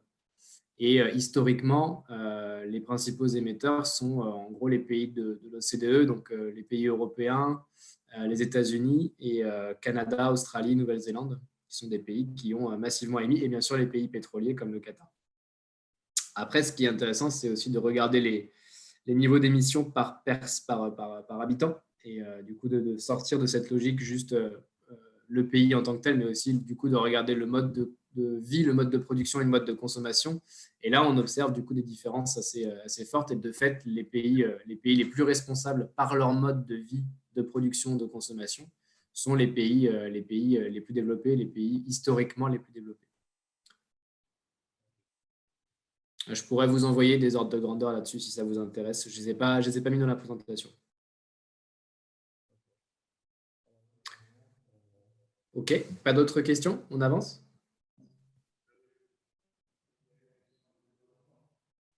Stopper le changement climatique. Pardon, j'ai entendu que la fin, je crois. Il y a une question sur le reboisement, sa capacité à stopper le changement climatique, en fait. OK, ouais. Alors effectivement, en fait, c'est quelque chose qui aujourd'hui est très discuté. De fait, oui, une forêt capte du carbone. Par contre, ce n'est pas une solution miracle. En fait, la première chose à faire, c'est déjà d'arrêter de déforester. C'est la première chose à faire. Donc, il faut protéger les forêts existantes parce qu'elles ont un potentiel de captation qui est bien plus important que des forêts qui seraient naissantes. Et ensuite, il faut aussi voir la forêt non pas comme un puits de carbone, mais il faut aussi la comprendre comme un espace de biodiversité et d'interaction entre le vivant et ses différentes composantes. Donc, en fait, aujourd'hui, l'idée simple d'aller vers la replantation en se disant si on couvre la terre d'arbres, c'est réglé. Eh bien non, en fait, ça ne va pas fonctionner comme ça parce que du coup, une forêt plantée par l'homme, ce n'est pas une forêt qui va avoir le même pouvoir de captation qu'une forêt naturelle. Et surtout une forêt historique, ancestrale, qui n'aurait pas été abîmée, endommagée par la main de l'homme. Donc, du coup, oui, il faut faire du reboisement, je ne dis absolument pas l'inverse. Il faut surtout protéger nos forêts existantes. Il faut donc stopper la déforestation au plus vite. Et derrière, il faut surtout réduire nos émissions. C'est-à-dire que ça ne peut pas passer que par le reboisement. Il faut d'abord réduire les émissions au maximum, tout en pensant le reboisement, mais surtout en le pensant en reconstituant réellement des forêts, non pas en faisant juste des plantations massives d'arbres qui parfois ne sont pas du tout adaptés à leur contexte. Et juste parce qu'ils ont une croissance rapide, on va les planter en premier en se disant que ça va être plus efficace. De fait, non. Mais ça, c'est des choses assez précises aussi sur la foresterie. Je pourrais vous transmettre des informations là-dessus aussi. OK, je propose qu'on avance parce que l'heure tourne. C'est vrai que comme on a commencé un petit peu en décalage par rapport à ce que j'avais prévu, il n'y a pas de souci si on va jusqu'à 18h45. C'est ce que j'avais vu avec Elodie. Oui, nous pouvons continuer. On a encore Super, ça marche. quelques parties. OK, alors maintenant l'idée, c'est de voir les impacts. Alors, quels sont les impacts de tout ça, en fait? Quelles sont les conséquences de tout ça? Le premier impact, c'est la hausse du niveau des océans. Donc, en fait, lorsqu'on a ce réchauffement qui se matérialise sur l'ensemble du globe, eh bien, on a pour conséquence la fonte des glaces, et pas uniquement des glaces marines, mais bien des glaces terrestres. C'est-à-dire qu'on a aujourd'hui des glaciers terrestres qui existaient jusqu'ici, qui sont en situation où ils fondent tellement qu'en fait, ils viennent alimenter les cours d'eau, les rivières, et de fait, ils viennent contribuer à la hausse des océans. Et cette hausse du niveau des mers, qu'est-ce qu'elle fait? Du coup, elle vient endommager les côtes, elle vient provoquer des phénomènes d'érosion et elle vient aussi menacer pour beaucoup l'habitat humain puisque de nombreux humains vivent sur les côtes. Moi, j'ai été observé par exemple au Sénégal les conséquences de la montée des eaux. C'est des choses qui sont vraiment très palpables aujourd'hui. Et de fait, les ordres de grandeur prévus selon les différents scénarios du GIEC sont assez dramatiques parce que si on ne freine pas très rapidement le réchauffement, la hausse du niveau des océans menace énormément de personnes à travers le monde de devoir migrer pour fuir cette hausse du niveau des océans. Donc ça, c'est un des principaux impacts. Les deux autres qui vont ensemble, c'est l'accroissement des sécheresses et des inondations. De fait, avec les changements climatiques, on va avoir des phénomènes extrêmes qui vont être potentiellement plus importants, plus intenses, plus fréquents dans certaines zones, que ce soit du coup des sécheresses dans les zones déjà sèches, mais parfois aussi dans des zones qui n'ont pas l'habitude des sécheresses, mais aussi des inondations dans d'autres zones. C'est-à-dire que les régimes pluviométriques, la modification des pluies ne va pas se faire de manière régulière. Il y a des zones qui vont par contre observer une augmentation de leur pluviométrie, soit sur un temps très court par rapport à ce qu'ils avaient précédemment, soit une augmentation aussi du niveau moyen de leur pluviométrie. Donc, on a ces conséquences-là qui vont être aussi des impacts majeurs des changements climatiques et qui le sont d'ores et déjà. Ensuite, découlant de ça, on a aussi un effet sur les tempêtes, notamment sur l'accroissement de leur intensité et de leur fréquence, puisqu'on va avoir, avec le réchauffement des océans, des interactions qui vont se faire de manière plus forte et plus intense entre les différentes composantes du système climatique et provoquer potentiellement des tempêtes plus puissantes. Ensuite, une conséquence majeure aussi, c'est la destruction de la biodiversité. Donc, la biodiversité est à la fois une solution pour faire face au changement climatique, puisque du coup, renforcer les forêts, permettre à des espèces de vivre, permet de lutter contre les changements climatiques, mais les changements climatiques menacent énormément d'espèces dans leur survie parce que les espèces ne sont pas capables de s'adapter à la vitesse des dérèglements climatiques, à la vitesse de l'évolution des températures, à ce que ça implique en termes de disponibilité de leur alimentation, de tout ce qui permet aux espèces de perdurer. Donc, en fait, la vitesse des changements climatiques menace la biodiversité et peut provoquer une destruction massive. On parle aujourd'hui on dit aujourd'hui qu'on est à l'entrée de la 6e extinction de masse des espèces et cette extinction de masse, du coup, est en partie provoquée par les changements climatiques. Ensuite, on a des menaces pour l'agriculture et l'élevage qui suivent un petit peu le même phénomène, mais les changements climatiques, du coup, provoquent des nouveaux climats, des nouveaux contextes auxquels l'agriculture, auxquels les produits que nous plantons, que nous produisons avec l'agriculture, ne sont pas habitués, ne sont pas adaptés à ces nouvelles composantes climatiques. Du coup, c'est une menace assez forte pour les rendements agricoles. De même, pour l'élevage, on observe de plus en plus que les changements climatiques provoquent de la raréfaction des ressources en eau, peuvent provoquer des difficultés pour les éleveurs à maintenir leurs activités au niveau de ce qu'ils avaient auparavant. Donc ensuite, je vous en ai déjà un petit peu parlé, mais cette question de la modification des pluies, la modification des régimes pluviométriques. Donc on observe de plus en plus dans les pays où il y a une alternance entre saison sèche et saison humide, saison des pluies, et bien on observe que ces saisons des pluies se réduisent dans leur durée totale, qu'elles démarrent plus tôt que lorsqu'elles démarraient auparavant, ou parfois beaucoup plus tardivement. Donc, on est en train d'observer en fait que les régimes pluviométriques se modifient de manière très importante à travers le monde. Ensuite, on en parlait, il y avait une question là-dessus, les dangers pour la santé. De fait, les changements climatiques en fait, sont en train de provoquer des modifications drastiques des climats. Donc, qui dit modification du climat dit aussi modification des maladies, des ravageurs, des espèces qui peuvent transporter les maladies. Donc, on observe par exemple des moustiques qui n'étaient pas présents dans certains pays qui vont pouvoir maintenant y vivre et s'y développer et donc porter de nouvelles maladies. Certaines personnes aujourd'hui font le lien aussi entre la crise sanitaire qu'on observe aujourd'hui et les changements climatiques parce que potentiellement, du coup, la destruction de la biodiversité a mis l'humain plus en contact avec des animaux sauvages et donc avec des animaux porteurs de maladies auxquelles on ne sait pas faire face. Donc ça, c'est des dangers aussi provoqués par toutes nos activités. Et enfin, en termes de danger pour la santé, on a aussi le danger même que représente l'accroissement des chaleurs. C'est-à-dire qu'il y a aujourd'hui des estimations sur le fait qu'à partir d'un certain niveau de chaleur et d'humidité, en fait, on ne peut pas, tout simplement pas, vivre dans certains endroits du monde. Et du coup, les changements climatiques menacent certains endroits d'être totalement inhabitables d'ici 30, 40 ou 50 ans. Donc, on a des dangers massifs pour la santé. Après, en termes d'impact, les deux autres impacts sont des impacts parfois un peu plus lointains, mais qui sont des impacts liés et corrélés au changement climatique. C'est la hausse des conflits et la hausse des migrations climatiques. De fait, tous les impacts qui sont cités là sur cette page peuvent provoquer une hausse des conflits. Lorsqu'on a des menaces sur les cultures, sur l'élevage, qu'on a des sécheresses, on peut avoir des situations de famine. On sait que lorsqu'on étudie aujourd'hui les conflits récents, lorsqu'on retrace un petit peu l'historique de ces conflits, en fait, on va parfois y trouver une famine auparavant qui a pu amener à cette situation. Et pareil pour les migrations climatiques, tous les impacts qui sont cités ci-dessus peuvent rendre inhabitables certains endroits du monde, certains endroits de certains pays, et du coup pousser des populations à migrer, ne pas avoir d'autre choix que de migrer. Et lorsqu'on va avoir ces situations-là, du coup, on va avoir des situations de migration climatique assez importantes. Et même si parfois on estime que c'est des migrations économiques, lorsqu'on creuse un petit peu dans l'histoire des migrants, on observe que le choix de migration a été fait aussi pour des raisons climatiques. Donc c'est un phénomène qui existe déjà et qui est en train de s'accélérer, mais qui n'est pas reconnu par la communauté internationale aujourd'hui, puisqu'on ne parle pas de migration climatique, mais de déplacés climatiques. Et tout est dans la notion.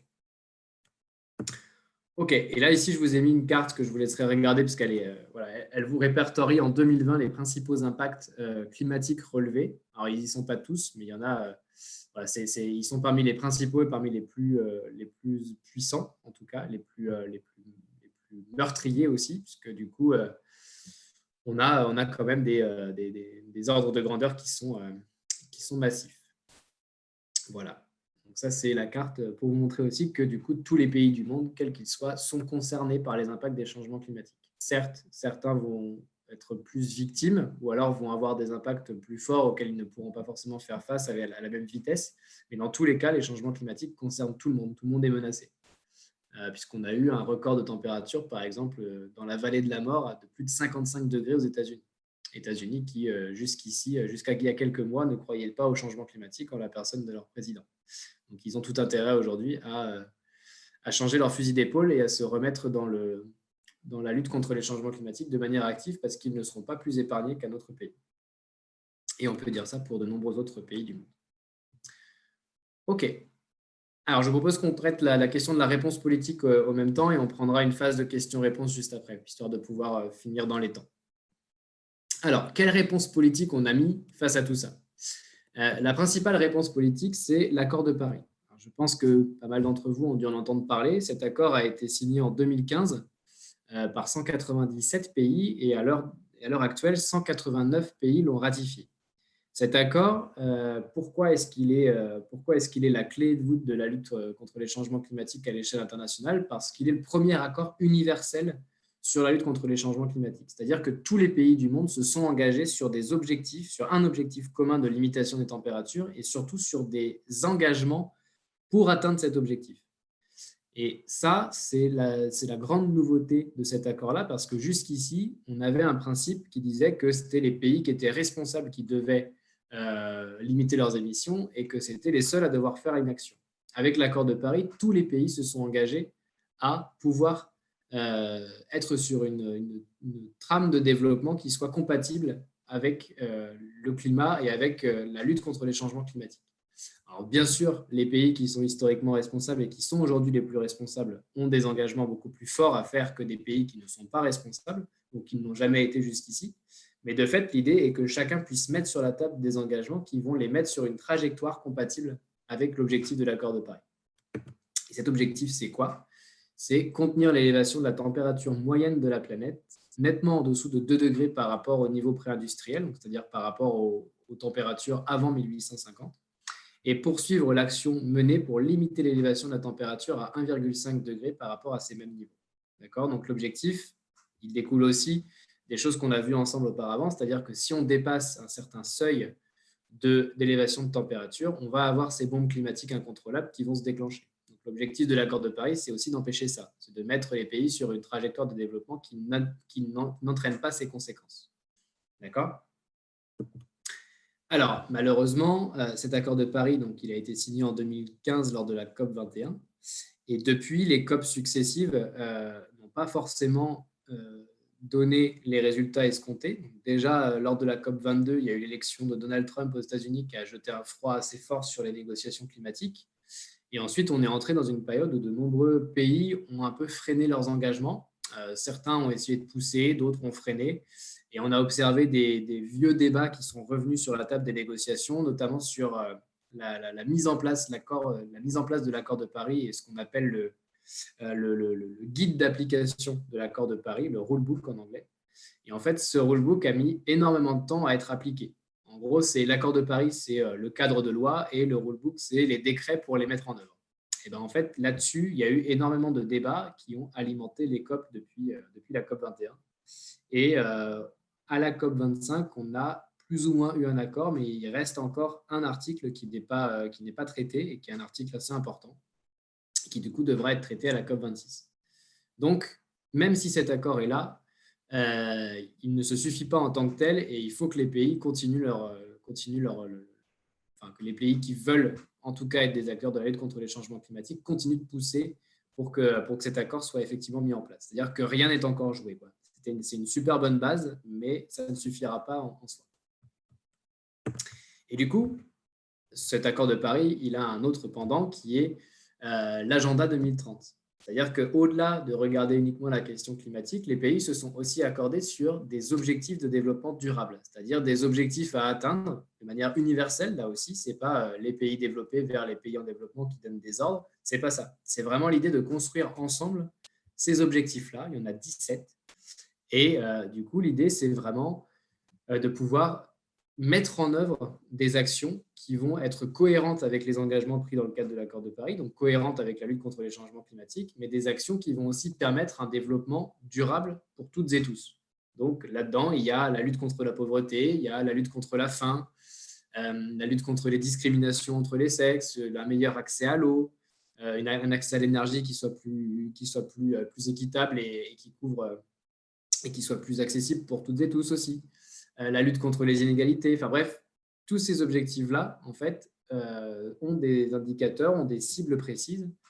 Et normalement, vu la construction qu'on a été faite, si ces objectifs sont atteints, ça voudrait aussi dire que l'accord de Paris est atteint parce que derrière, les deux fonctionnent en parallèle. C'est-à-dire que c'est vraiment les deux piliers de ce qui doit aujourd'hui animer la réponse politique face aux enjeux climatiques.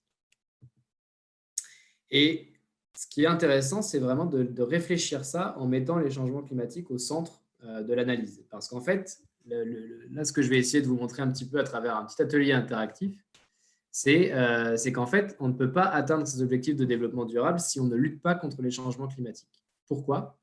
Parce que par exemple, si je vous dis, voilà, l'objectif, c'est d'atteindre zéro pauvreté. D'accord ? Donc, notre premier objectif, c'est d'atteindre zéro pauvreté. Eh bien, si je vous donne ce petit chiffre, aujourd'hui, on a comme risque d'avoir 100 millions de personnes qui sont menacées de pauvreté d'ici à 2030 à cause des changements climatiques. Donc, vous voyez, si on ne fait rien d'ici à 2030 sur les changements climatiques, ça veut dire que 100 millions de personnes en plus dans une situation de pauvreté extrême à travers le monde. Aujourd'hui, il y a 1 milliard de pauvres à peu près. On estime en gros à 1 milliard de pauvres, de personnes qui sont sous le seuil de pauvreté dans le monde. Donc, ça veut dire que si on veut à la fois atteindre cet objectif d'ici à 2030, si on ne lutte pas contre les changements climatiques, l'objectif est déjà inatteignable. D'accord ? Ça, c'est un exemple. Un second exemple, par exemple, c'est celui-ci. Donc là, on est sur l'objectif paix, justice, institutions efficaces, donc qui est plutôt un objectif transversal à la paix. Et ben, en fait, on a aujourd'hui une étude de la Banque mondiale qui nous montre qu'il y a d'ores et déjà 143 millions de déplacés climatiques internes qui sont estimés d'ici à 2050. Donc, ce qu'on appelle des déplacés climatiques internes, c'est des gens qui vont devoir migrer dans des zones régionales comme l'Afrique subsaharienne, entre des pays d'Afrique subsaharienne, par exemple, entre des pays d'Asie du Sud-Est ou entre des pays d'Amérique latine. Donc, on ne mesure ici pas les déplacements entre ces zones-là, mais vraiment que dans des pays qui les composent. Donc, vous voyez déjà, le chiffre est énorme, 143 millions de personnes qui pourraient se déplacer pour cause de changements climatiques dans ces zones, d'ici 2050. Et tout ça, bien sûr, ça remet en question d'autres objectifs de développement durable, puisque s'il y a des déplacements, il y a aussi des tensions potentielles sur les ressources en nourriture, il y a aussi des tensions potentielles sur l'accès aux terres, sur énormément d'autres composantes qui peuvent menacer l'atteinte des autres objectifs.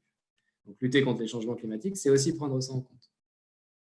Un autre exemple, c'est celui de l'agriculture.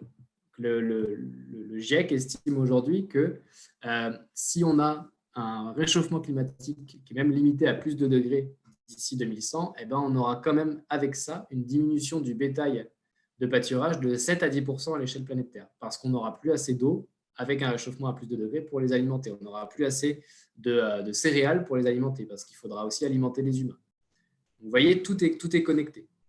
Donc, atteindre la fin zéro en ayant 7 à 10% de moins de pâturage à l'échelle planétaire, ça met un sacré défi quand même sur la table. Pareil sur la question de l'accès des ressources halieutiques et de la pêcherie.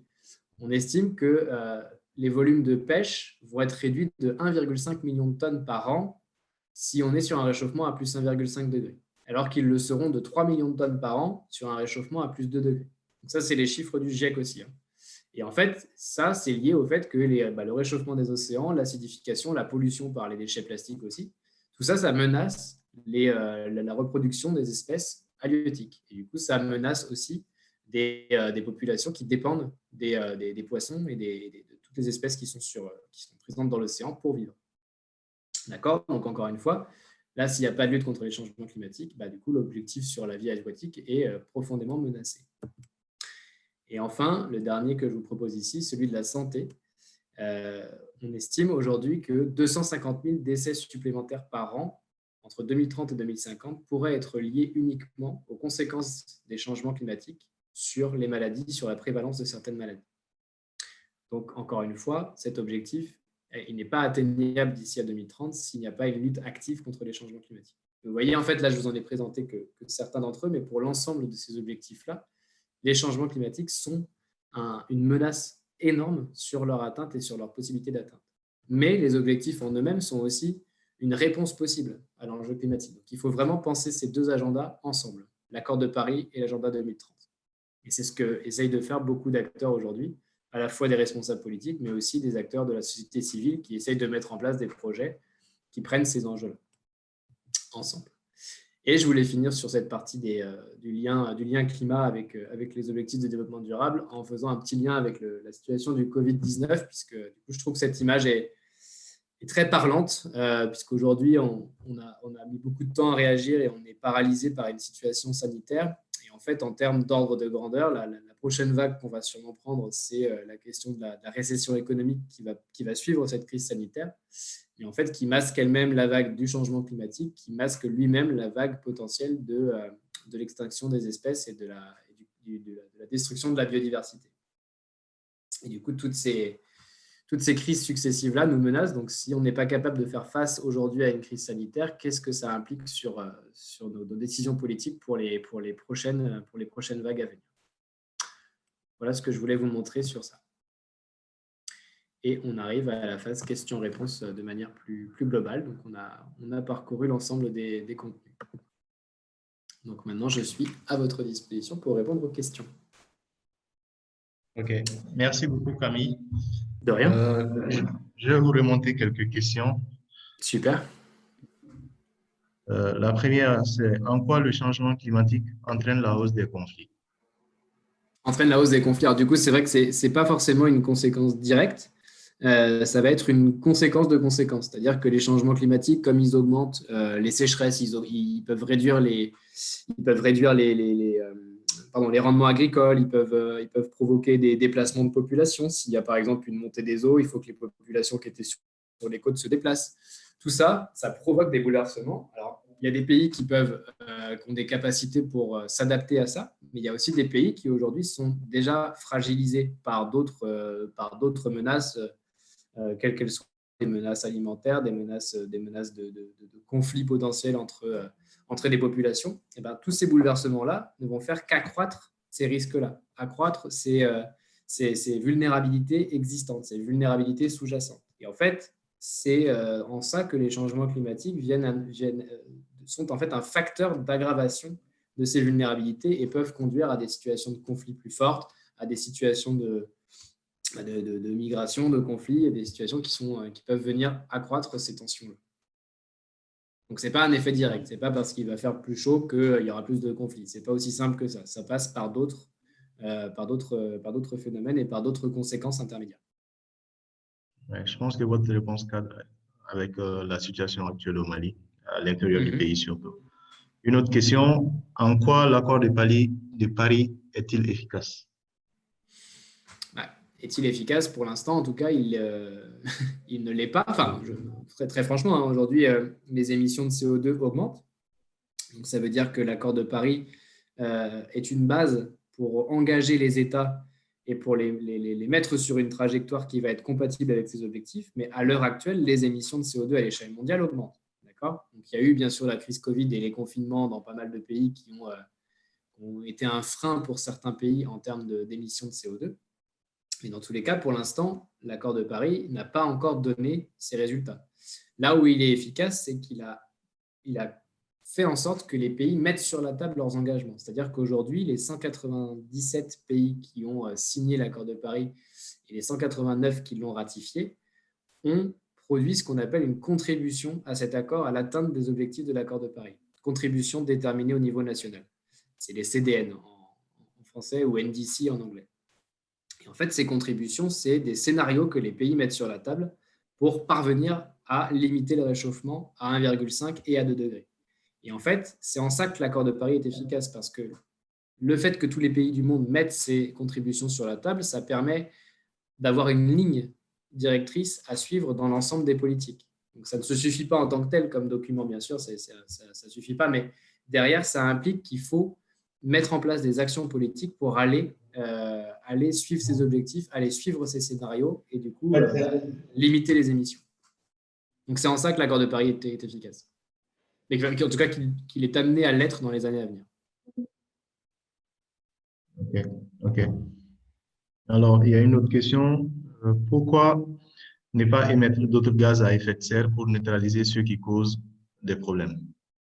Alors, il y a effectivement des gaz qui sont des gaz qui peuvent avoir un pouvoir de refroidissement, mais c'est pas si simple que ça, en fait, parce que du coup, ça implique un peu de jouer aux apprentis sorciers, c'est-à-dire que si on se met à émettre des gaz très froids dans l'atmosphère pour essayer de contrecarrer les gaz qui ont un pouvoir réchauffant, derrière, on n'a aucune certitude que ça fonctionne.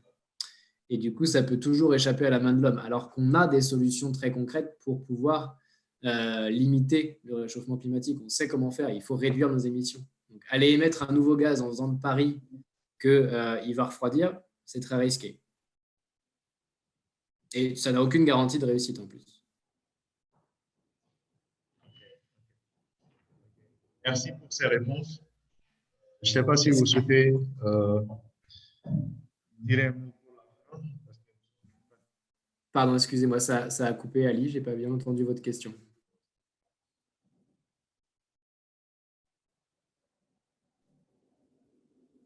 Allô, est-ce que vous m'entendez? Oui, on vous entend. Ok, ça marche. Je n'ai pas entendu votre question. Vous me proposiez de quoi de conclure, c'est ça? Oui, si vous souhaitez conclure. Ouais, je voulais juste conclure justement avec une petite image, avec une citation déjà, une citation d'Arundhati Roy qui disait qu'on ne fera pas un monde différent avec des gens indifférents. J'ai vu qu'il y avait pas mal de questions aussi sur les solutions, sur les actions. Je crois que c'est des choses que vous allez voir avec les autres formations. Mon objectif, c'était vraiment de vous retracer la question climatique, enfin les enjeux climatiques globaux. Après, dans le reste des sessions que vous allez avoir plein de choses sur les solutions. Donc, c'est pour ça que je ne suis pas du tout rentré là-dedans. Mais je pense que si vous avez cette phrase-là en tête, ça peut être assez intéressant pour vous de la conserver, de la garder avec vous lorsque vous allez avoir ces différentes présentations. Et surtout, je voulais revenir sur un dernier point qui était cette question qu'il n'y a pas en fait de solution miracle. Il n'y a rien qui est… C'est un peu comme ça que j'ai réagi par rapport à la question sur les gaz refroidissants. C'est qu'en fait, les changements climatiques, on l'a vu sur toute cette présentation, c'est un phénomène qui est extrêmement complexe. Du coup, ça ne peut pas être solutionné par une réponse simple. C'est-à-dire qu'on ne va pas solutionner les choses en plantant des arbres. On ne va pas solutionner les choses en jetant dans l'atmosphère des gaz froids. On ne va pas solutionner les choses avec une seule action en se disant « ça y est, on est sauvé ». Il faut absolument qu'on mette sur la table l'ensemble des actions à mettre en œuvre. On a un agenda 2030, on a des objectifs pour tout ça.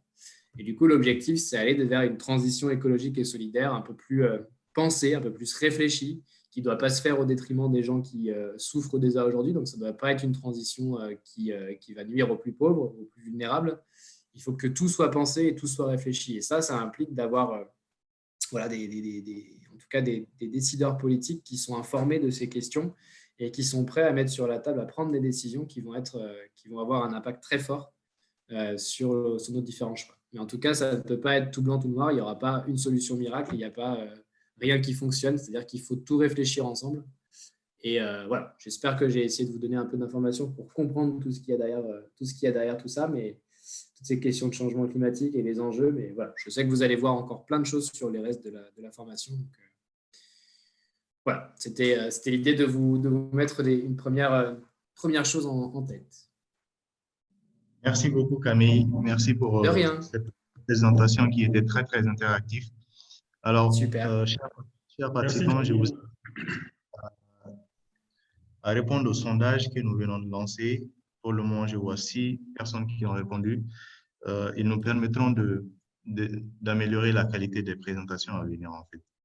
Donc, on vous donne un peu de temps pour répondre au sondage.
Merci beaucoup à tous. Nous sommes déjà à plus de 80 réponses sur 87. Ça montre que vous avez été engagé à suivre la formation jusqu'au bout. Merci beaucoup, Camille. Merci à vous. Le programme continue Merci, demain Camille. à la Bonne même soirée. heure. À 16 heures, nous allons continuer avec le second module qui sur le thème suivant, l'Afrique face au changement climatique, état des lieux et perspectives. Donc, ça sera toujours à la même heure, 16h, 17h30. Dû à l'opening que nous avons fait aujourd'hui avec la Massad, donc nous avons pris un peu plus de temps pour clôturer, mais nous serons dans les temps demain si tout va bien. Alors, je vous invite à suivre les informations futures sur le programme de l'IGRIM sur la page Facebook. Et nous vous disons à demain. Merci beaucoup, Camille. Merci aux participants. Merci à vous. Merci beaucoup pour les questions et l'interaction. Merci beaucoup.